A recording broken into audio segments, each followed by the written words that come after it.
창세기 말씀 보겠습니다. 창세기 11장 1절부터 9절까지 말씀 한 절씩 교독하겠습니다.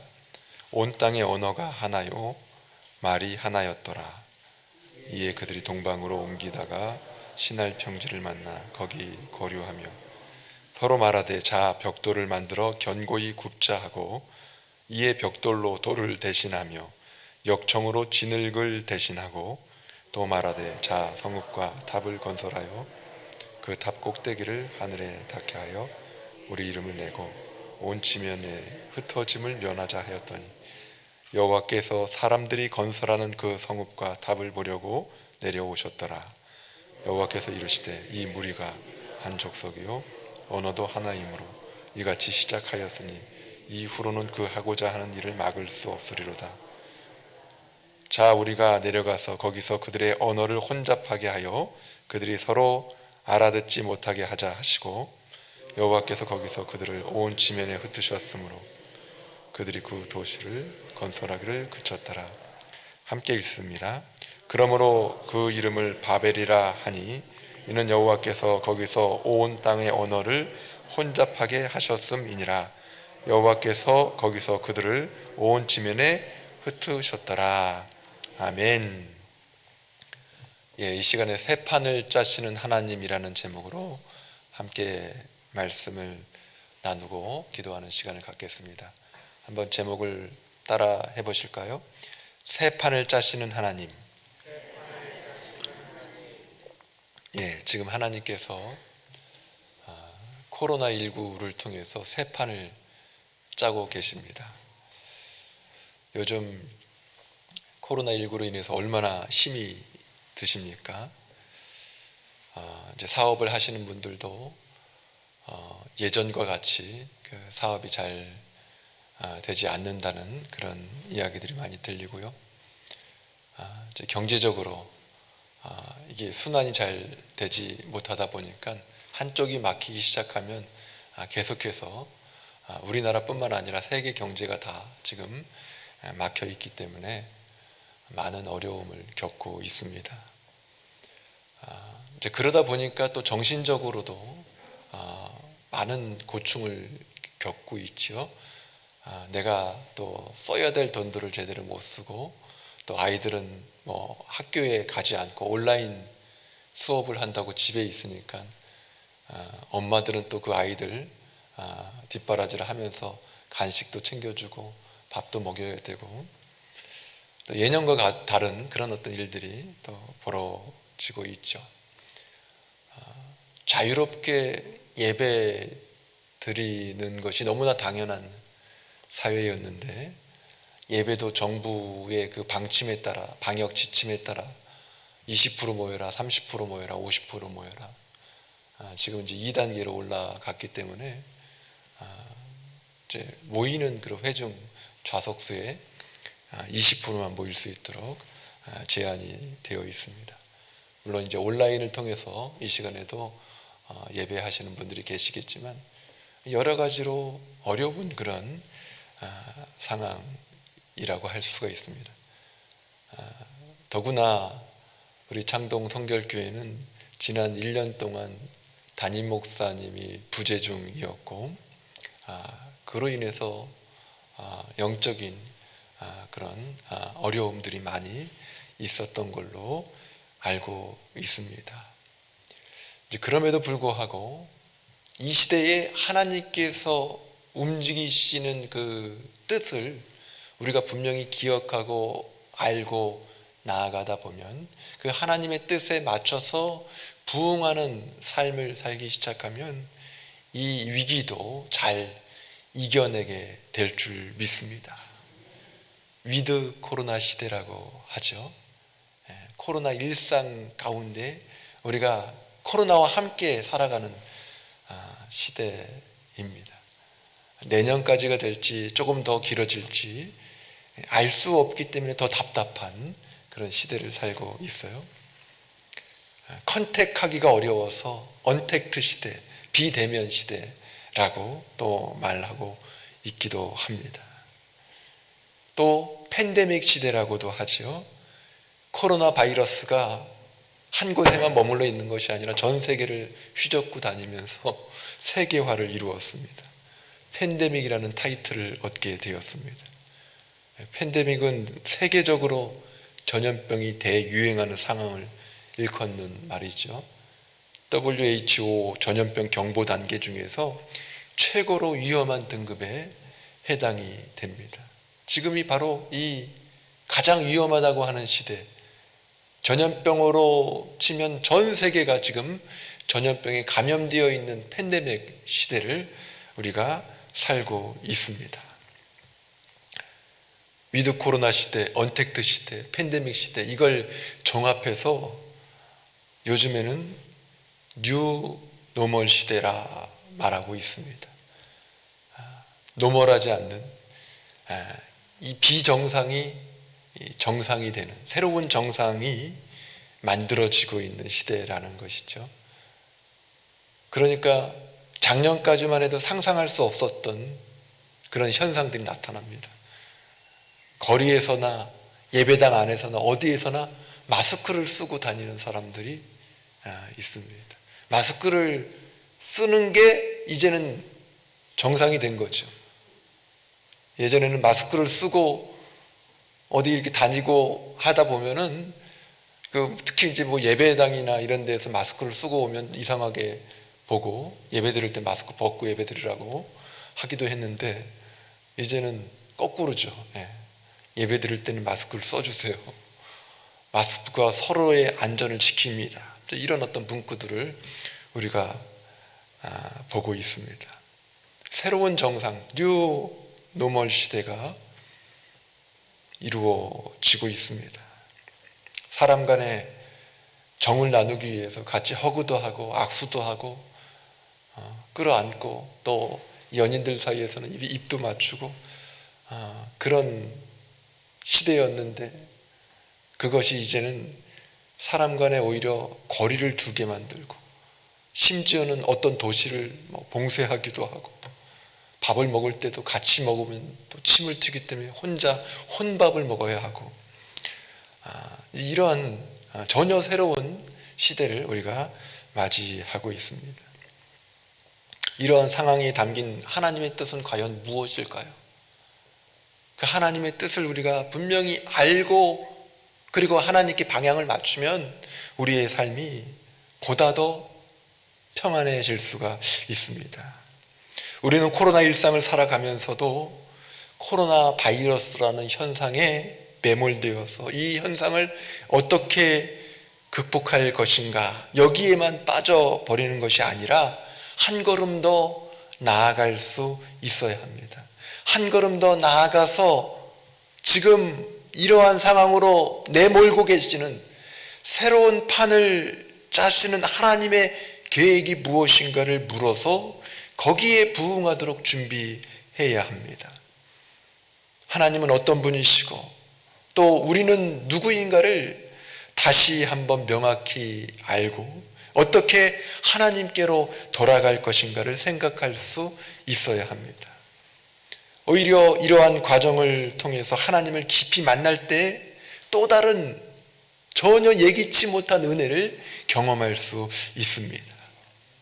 과거 유럽에서 유행했던 전염병인 페스트는 어떤 동물을 통해서 전염이 됐습니까?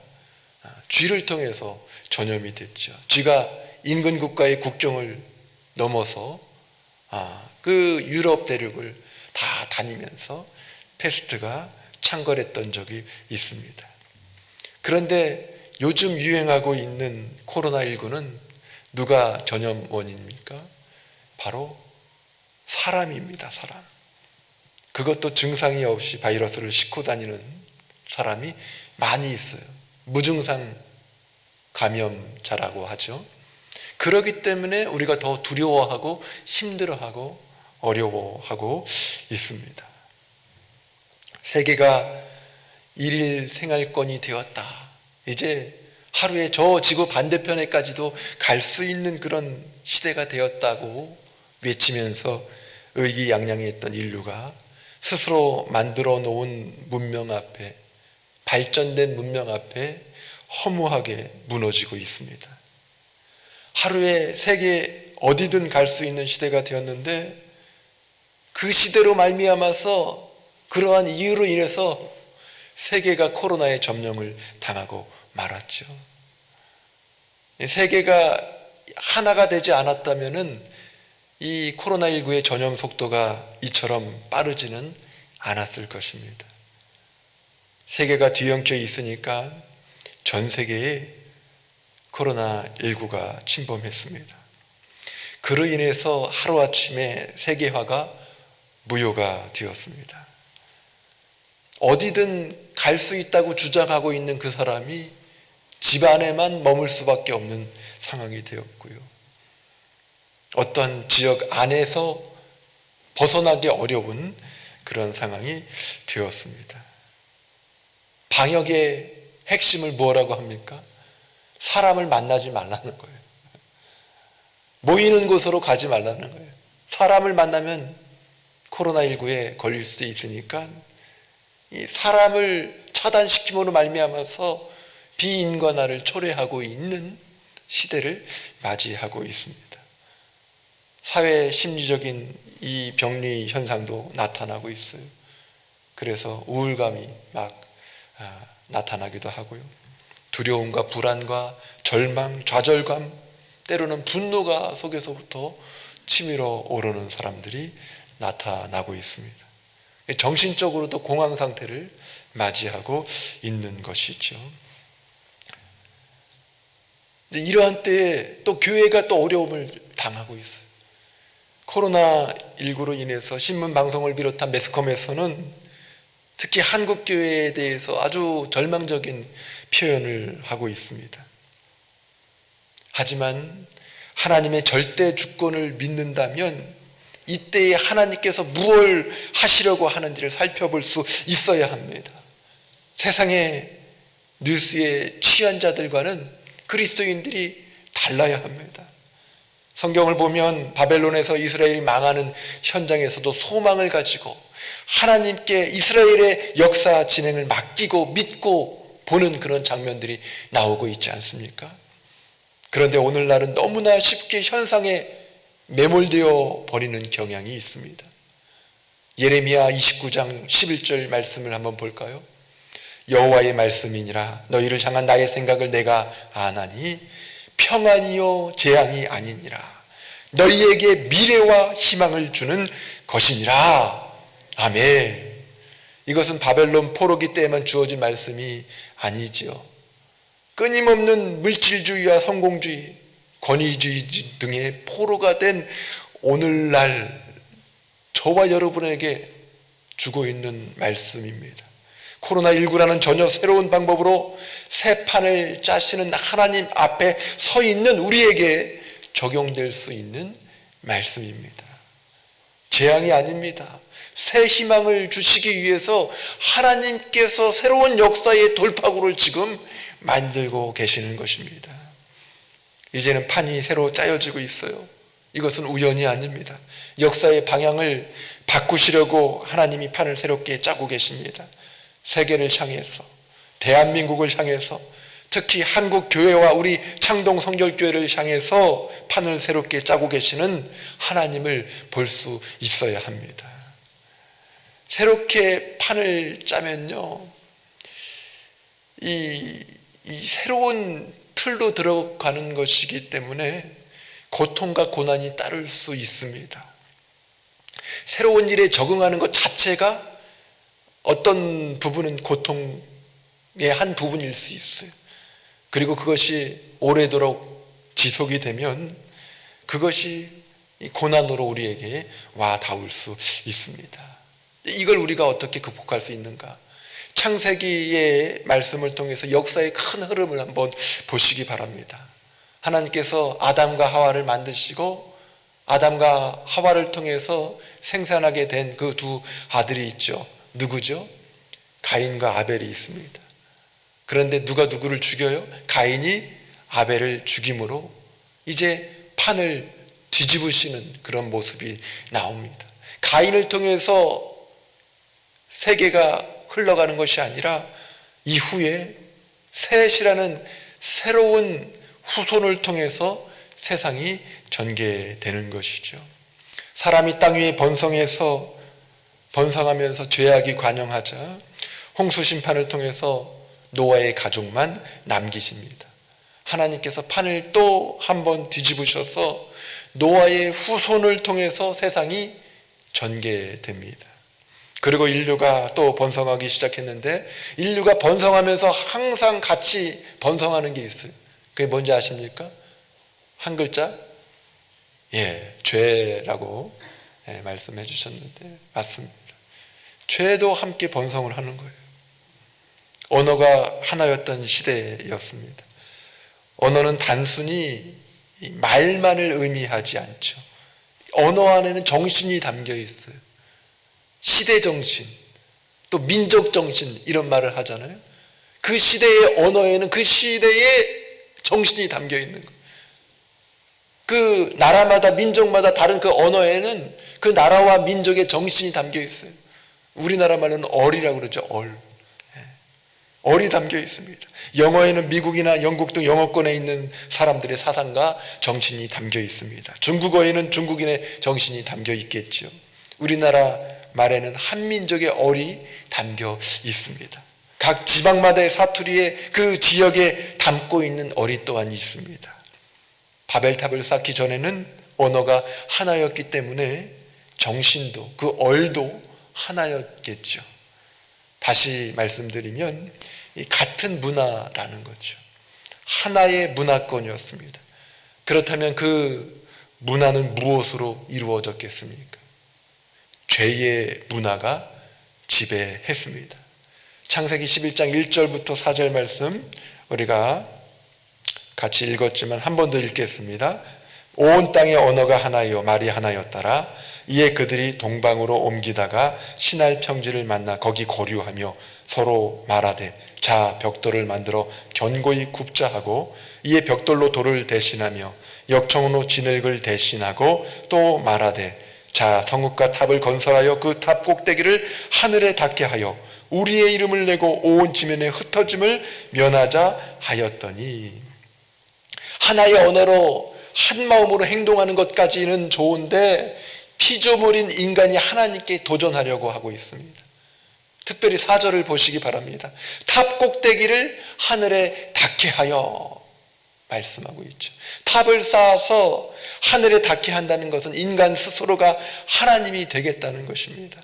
인간의 거축물로 하나님이 계시다고 생각한 하늘에 닿도록 하고 있습니다. 하나님의 권위에 도전하는 것이죠. 우리 이름을 내고 라는 표현은 무엇입니까? 당시에는 하나님을 떠나서 자기 이름을 내고자 하는 문화가 지배했다라는 것이죠. 자신을 드러내려고 합니다. 그런가 하면 온 지면에서 흩어짐을 면하자라는 표현은 무슨 말씀이죠? 우리의 이름을 내고 온 지면에 흩어짐을 면하자고 했는데요. 왜 그랬겠어요? 강한 존재가 되어서 하나님께 도전하려고 했습니다. 순리를 역행해서 하나님의 뜻보다 인간 자신의 뜻을 이루고자 하는 것입니다. 노아의 홍수 사건을 통해서 1차로 멸망한 인류가 어느덧 그것을 잊어버리고 하나님 위에 있으려고 합니다. 사실 아담과 하와가 선과 악을 알게 하는 나무 실과를 따먹은 때부터 인류는 하나님께 도전하려고 했죠. 하나님보다 더 높아지고자 하는 그 마음을 사탄으로부터, 이 사탄의 유혹을 통해서 갖게 되어서 이 악한 영적인 세력인 사탄과 대결하고 그 사탄을 뛰어넘는 것이 아니라 그 사탄에게 무너지고 넘어지는 그 모습을 곳곳에서 보여주었습니다. 이러한 때에 여호와 하나님의 계획은 새로운 판을 짜기 위해서 인류를 흩으시는 것이었어요. 8절 9절 보세요. 여호와께서 거기서 그들을 온 지면에 흩으셨으므로 그들이 그 도시를 건설하기를 그쳤더라. 그러므로 그 이름을 바벨이라 하니 이는 여호와께서 거기서 온 땅의 언어를 혼잡하게 하셨음이니라. 여호와께서 거기서 그들을 온 지면에 흩으셨더라. 흩으셨어요. 언어를 통해서 흩으셨습니다. 인류를 흩으시기 위해서 언어를 혼잡하게 하셨습니다. 7절을 보시면 자 우리가 내려가서 거기서 그들의 언어를 혼잡하게 하여 그들이 서로 알아듣지 못하게 하자.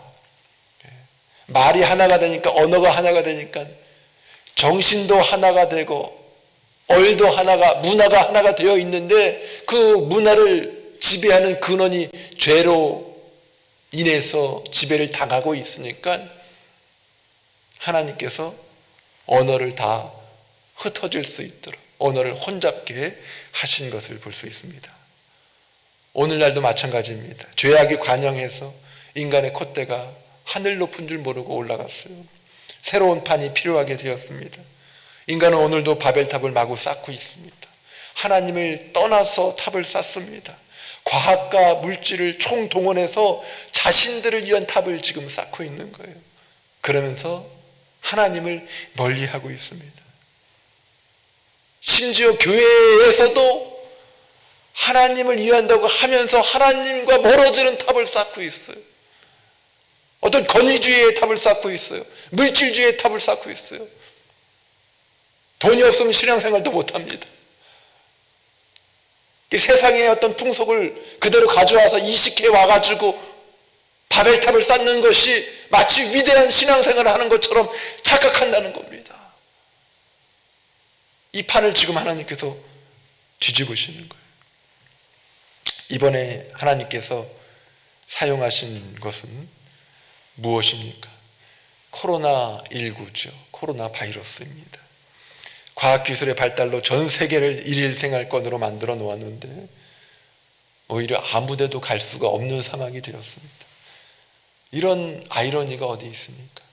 문명의 발달을 상징하는 항공업계가 도산하게 되었습니다.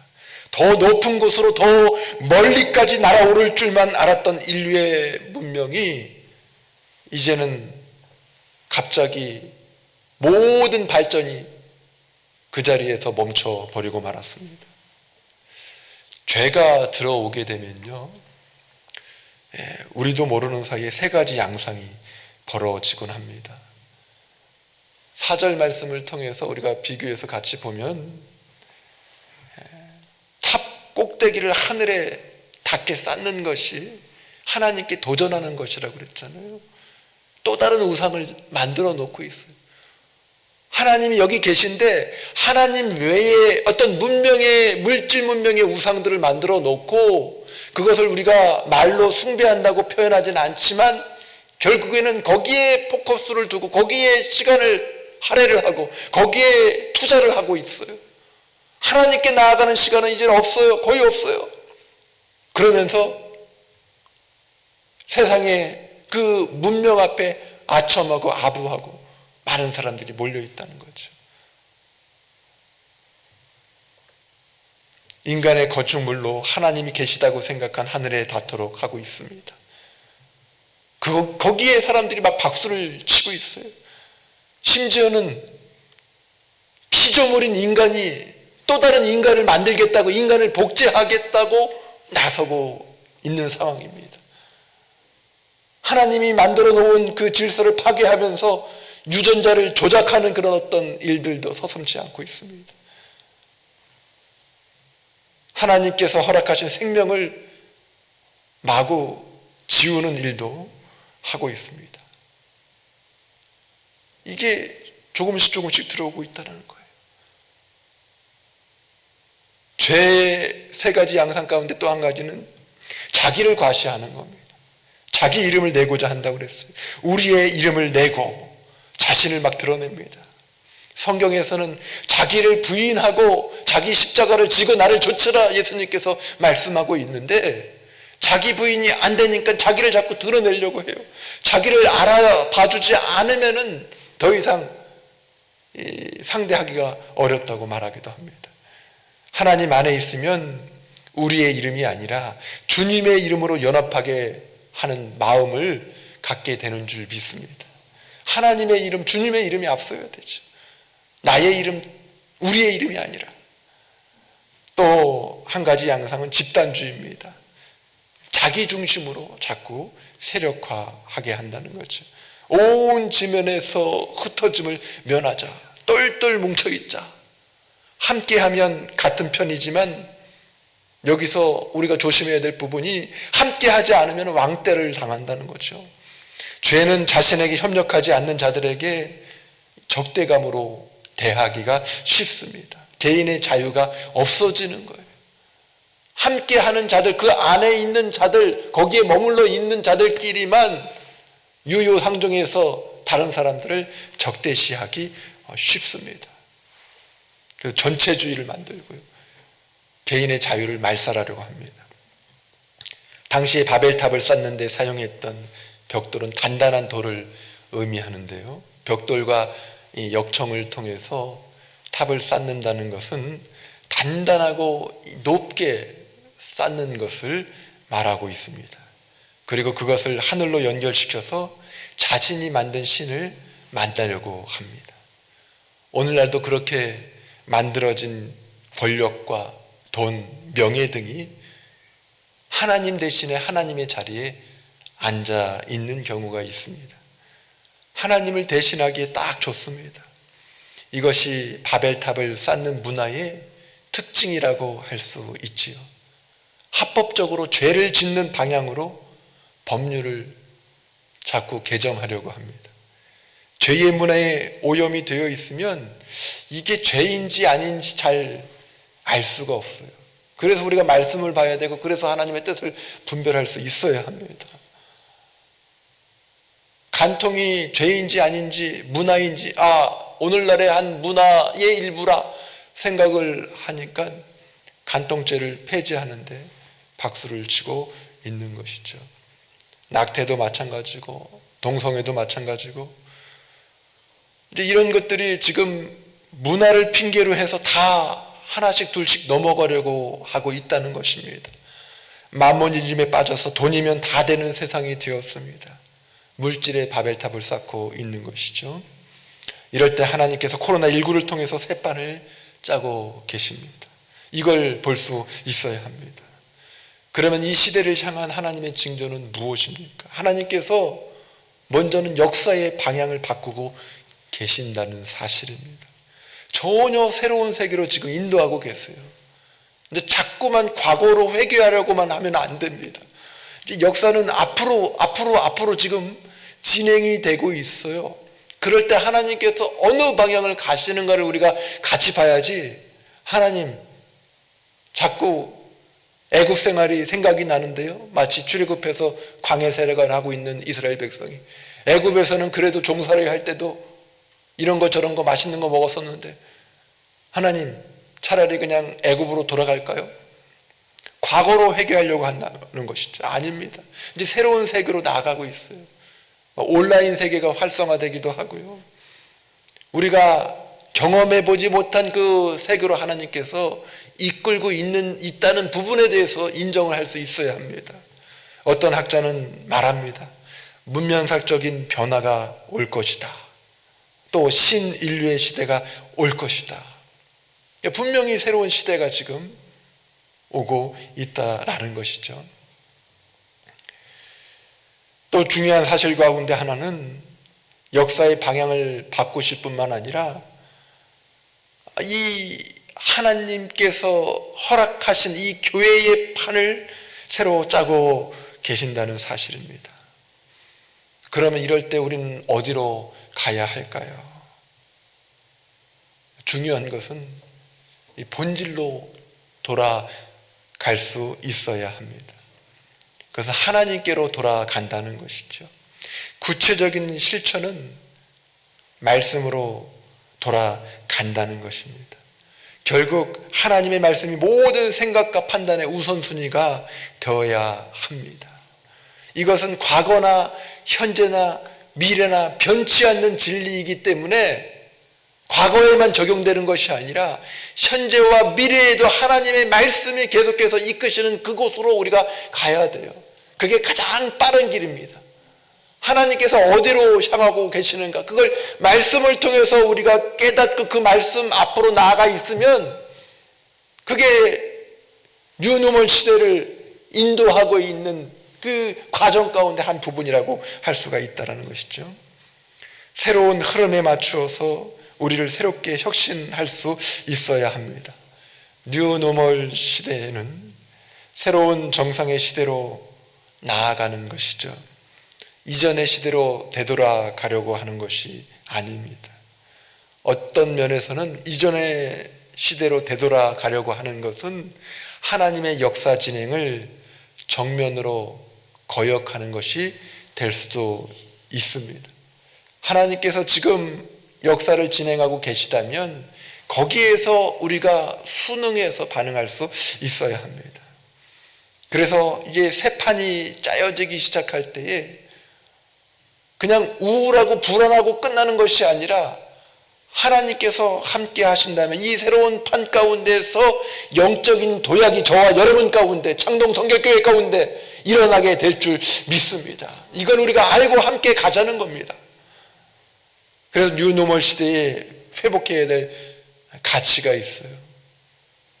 먼저는 예배의 영광입니다. 예배의 영광이 회복되어야 합니다. 예배를 드릴 때 제한된 인원이 단계별로 허락이 되고 있어요. 그래서 답답해요. 그래서 어떤 분들은 예배를 포기하려고 해요. 아닙니다. 오히려 그곳에서 때로는 제한된 인원에 허락될 수밖에 없는 상황에 지금 봉착해 있지만, 또 지금도 몇몇 분들은 온라인을 통해서 이 예배를 함께 하고 있지만, 그 상황이 핑계가 아니라 그 상황을 통해서 적은 인원이지만 오히려 영과 진리를 통해서 하나님께 나아가려고 몸부림칠 수 있어야 한다는 것입니다. 하나님께서 찾으시는 영과 진리로 예배하는 자들이 곳곳에서 나타날 것입니다. 그리고 우리가 전혀 생각하지 못했던 방식의 다양한 예배의 패턴을 통해서 영광의 예배가 드려질 것입니다. 요한복음 4장 23, 24절 말씀을 보면 아버지께 참되게 예배하는 자들은 영과 진리로 예배할 때가 오나니 곧 이때라. 아버지께서는 자기에게 이렇게 예배하는 자들을 찾으시느니라. 하나님은 영이시니 예배하는 자가 영과 진리로 예배할지니라. 우리가 예배할 때에, 우리가 찬양할 때, 우리가 기도할 때 그때 성령께서 함께 하십니다. 그때 진리 안에 거할 수 있는 은혜가 임합니다. 혹 우리가 몸이 좀 불편해서 교회에 나오기 어려운 그 상황 가운데 있다 할지라도, 때로는 가정에서 온라인을 통해서라도 영과 진리로 예배할 수 있어야 합니다. 전에는 그 부분들이 조금 힘들었지만 이제는 그 상황 가운데서도 하나님의 영이 함께 하신다는 것을 체험할 수 있는 단계로 나아가야 된다는 거죠. 그러니까 의식이 없이 누워서 내 멋대로 예배하는 게 아니라는 거죠. 코람데오의 정신을 가지고 내 앞에 하나님이 계신데, 하나님께서 나를 두 눈을 뜨고 바라보고 계시는데, 내가 어떻게 집 안에서라도, 때로는 차 안에서라도 예배할 수밖에 없는 상황에 봉착한다면 함부로 어리석게 예배 드릴 수 있습니까? 함부로 어떻게 가인의 제사를 드릴 수 있습니까? 대충 아무거나 재물을 갖다가 던져놓고 이것이 제사입니다, 이것이 예배입니다, 그렇게 할 수 있습니까? 아니에요. 가장 귀한 것, 가장 정성스러운 것, 하나님과 만날 수 있는 사람은 어디에서나 살아있는 영으로, 진정으로, 진리 안에서 예배하게 되는 줄 믿습니다. 그래서 예배 가운데 영광이 일어나야 돼요. 그리고 이 뉴노멀 시대의 중요한 것은 정서가 건강해야 합니다. 기계에 종속되고 사람과의 만남이 힘들어져서 정서적으로 불안감을 느끼고 있는 자들이 많아지고 있습니다. 그래서 건강한 정서를 회복하는 운동이 함께 전개가 되어야 돼요. 가정이 막 힘들어지고 어려워지고 있어요. 막 우울해지고 있어요. 불안해해요. 근데 그 가정에, 그 불안해하고 있는 그 영혼에게 하나님의 말씀이 주입이 되어야 됩니다. 능력의 말씀이 주입이 되어야 돼요. 살아나는 말씀이, 생명의 말씀이 함께 함으로 말미암아서 정서가 살아나야 돼, 건강해져야 됩니다. 시편 42편 5절 말씀을 같이 읽겠습니다. 내 영혼아, 네가 어찌하여 낙심하며 어찌하여 내 속에서 불안해하는가? 너는 하나님께 소망을 두라. 그가 나타나 도우심으로 말미암아 내가 여전히 찬송하리로다. 아멘. 불안해할 필요 없습니다. 하나님과 함께 하시는 자들은, 하나님께 의지하는 자들은 가장 불안해할 수밖에 없는 그때에 내게 능력 주신 자로서 내가 모든 것을 할 수 있느니라, 바울사도의 선포와 같은 고백을 통해서 오히려 힘을 얻고 오히려 그때의 영적인 성장을 함께 경험하게 될 줄 믿습니다. 하나님은 잘 나갈 때 보이기보다도요, 때로는 넘어질 때 그때 하나님이 보이더라고요. 여러분들은 언제 하나님의 음성을 듣습니까? 언제 하나님과 깊은 교통을 하고 있습니까? 정말 힘들 때, 정말 낙심할 때, 아무것도 되는 일이 없을 그때에 내 마음이 비워지고 심령이 가난해지다 보니까 하나님께서 함께해 주시는 것을 느끼게 되더라고요. 그때 기도하니까 바로 응답이 되더라고요. 그때 말씀을 보니까 하나님께서 내게만 주시는 그 말씀이 있더라고요. 그때 한 걸음 두 걸음 나아가는 걸음걸이가 세상의 유행을 쫓아가는 것이 아니라, 세상이 바벨탑을 쌓는다고, 세상이 대학교를 우상으로 만든다고, 세상이 각종 어떤 부귀와 영화를 누리는 것에 앞다투어 달려간다고 해서 그걸 쫓아가는 것이 아니라 오히려 그것을 구별해내고 하나님이 원하시는 그 방향으로 무릎을 꿇고 순종해서 나아갈 수 있는 길을 선택하게 된다는 것이죠. 오히려 가장 불안해할 수밖에 없을 그때가 우리의 신앙 성장이 이루어질 수 있는 기회가 되는 줄 믿습니다. 또 뉴노멀 시대에 회복해야 될 가치 가운데 중요한 한 가지가 땅끝까지 선교하는 겁니다. 기회가 온 겁니다. 온라인을 통해서 우리가 또 선교할 수 있습니다. 모든 길은 로마로 통한다는 말이 있죠. 로마 제국이 세계를 정복한 이후에 식민지로부터 세금을 쉽게 거두기 위해서 사방으로 길을 내었기 때문입니다. 그런데 그 길을 통해서 복음이 널리 전파되었어요. 교통과 통신의 발달은 그동안 가기 힘들었던 오지까지도 그러한 지역에도 복음을 전할 수 있는 매개체가 될 수 있습니다. 선교사가 오기 전에 쪽복음 성경책이 우리나라에 먼저 전해졌던 선교의 역사를 알고 있습니다. 그것처럼 온라인 시스템이 구축되는 곳이 늘고 있는데요, 그곳에도 선교사가 들어가기 전에 복음이 전해지고 있습니다. 땅끝까지 복음이 전해지는 시대가 되겠구나. 기왕이면 내가 땅끝 선교사로 하나님께 헌신하면 좋겠구나. 내가 거기 가서도 선교할 수 있지만 여기에서도 땅끝으로 선교할 수 있는 기회가 지금 만들어지고 있어요. 새로운 정상이, 새로운 표준이 만들어지고 있어요. 선교의 모델도 지금 새롭게 개발되고 있어요. 어떻게 이슬람권에, 어떻게 북한에 우리가 들어가서 선교할 수 있습니까? 저는 기왕이면 내가 살았을 때에 그냥 예루살렘에서만 선교하는 것이 아니라, 유대에서만 선교하는 것이 아니라 기왕이면 사마리아까지 가고요, 땅끝까지 가고요, 선교를 했으면 좋겠어요. 사도행전 1장 8절이 땅에 묻어있는 말씀이 아니라 현실로 드러나서 하나님께서 창동교회를 통해서 어떻게 역사하시는가를 기왕이면 맛보고 천국 가는 게 낫지 않습니까? 근데 반드시 의식이 있는 자들을 통해서 그 선교가 이루어진다는 거예요. 뉴노멀을 통해서 그런 일들이 지금 만들어지기 위해서 하나님께서 판을 짜고 계시는 거예요.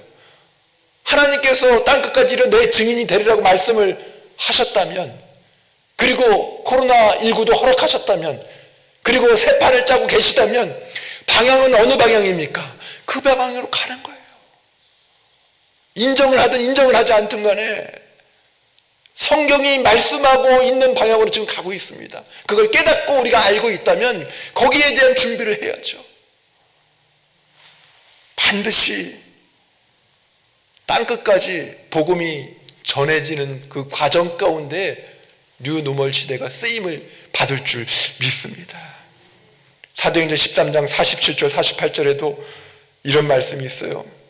주께서 이같이 우리에게 명하시되 내가 너를 이방의 빛으로 삼아 너로 땅끝까지 구원하게 하리라 하셨느니라 하니 이방인들이 듣고 기뻐하여 하나님의 말씀을 찬송하며 영생을 주시기로 작정된 자는 다 믿더라. 아멘.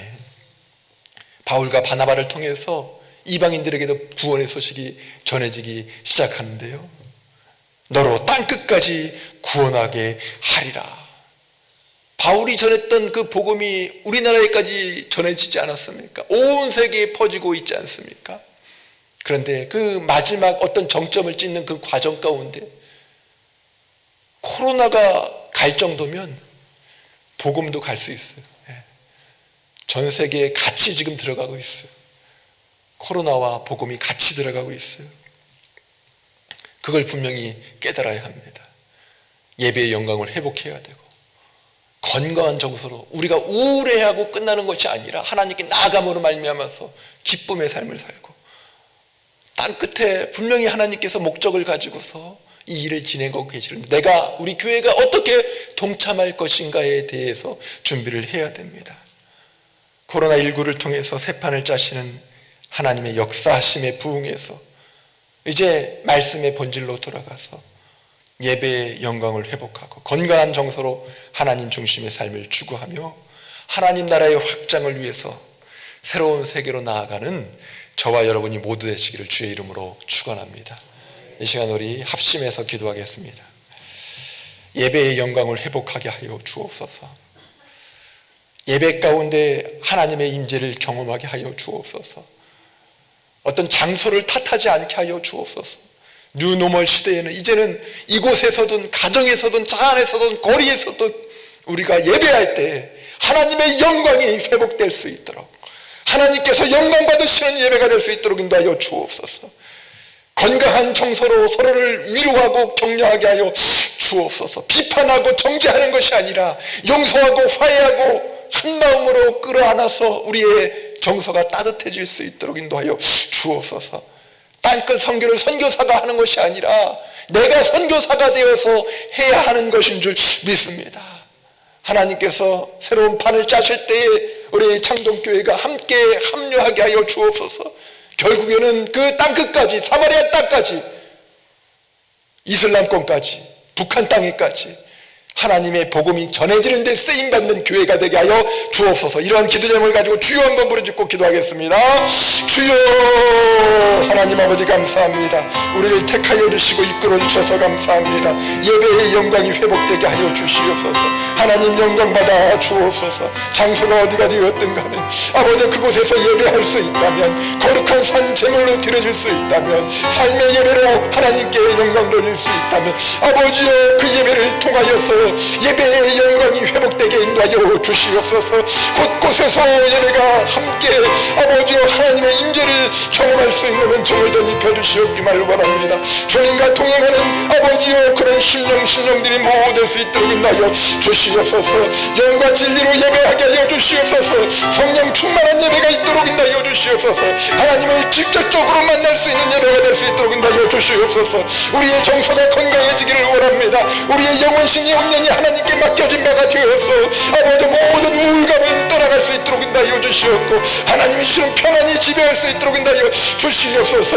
아버지께서 간섭하여 주심으로 말미암아서 우리의 마음이 소망을 가질 수 있도록 인도하여 주시옵소서. 하나님이 도우시고 하나님이 함께하여 주심으로 말미암아서 이때에도 불구하고 하나님을 찬송할 수 있는 은총을 덧입혀 주시옵소서. 아버지의 땅끝 선교가 창동 성결교회를 통해서 이루어지기를 원합니다. 하나님께서 부르시고 하나님께서 보내셨을 때 아버지 순종하며 달려나갈 수 있도록 인도하여 주시옵소서. 흔들림 없는 믿음을 가지고서 아버지 저 땅끝까지 복음이 전해질 수 있도록 여러가지 매체를 사용하실 때에 아버지 온전히 쓰임받을 수 있도록 인도하여 주시옵소서. 뉴노멀 시대에 새로운 표준의 시대에 아버지 회복되어야 할 가치를 우리 교회에 허락하여 주시고 아버지여 믿음으로 달려갈 수 있는 심령들이 모두 될 수 있도록 인도하여 주시옵소서. 주님께서 택하신 아버지 그 영혼들 잊지 않고 하나님께 온전히 인도할 수 있는 저희들의 심령이 모두 될 수 있도록 함께하여 주시옵소서. 하나님 아버지, 우리 교회가 뉴노멀 시대를 준비하면서 하나님께서 새 판을 짜시는 과정 가운데 동역하고 합류할 수 있도록 인도하여 주옵소서. 하나님의 일에 외면하거나 방해하는 것이 아니라 예배의 영광을 위해서 헌신하여 나갈 수 있는 우리 교회가 될 수 있도록 인도하여 주옵소서. 어디에서나 주님을 예배하는 때가 되면 마음껏 주님을 찬양하고 기도하고 말씀을 나누며 하나님의 영광을 구하게 하여 주시옵소서. 영과 진리로 예배하게 하여 주옵소서. 건강한 정서를 허락하여 주셔서 혼탁한 시대에 비인간화를 초래하고 있는 그 과정 가운데서 한 사람 한 사람을 귀하게 여기면서 마음을 이해하고 서로를 비판하기보다 정죄하기보다 용서하고 사랑하고 화해할 수 있는 은총을 덧입혀 주셔서 우리 교회에 오면 함께 건강해질 수 있는 마음을 허락하여 주시옵소서.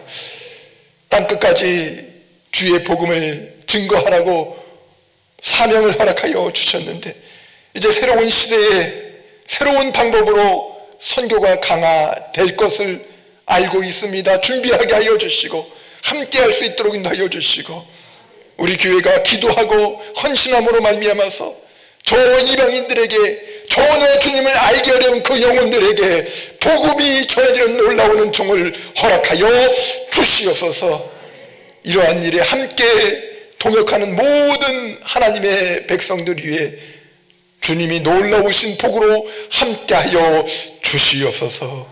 감사드리오며 예수님의 이름으로 기도하옵나이다. 아멘. 하늘에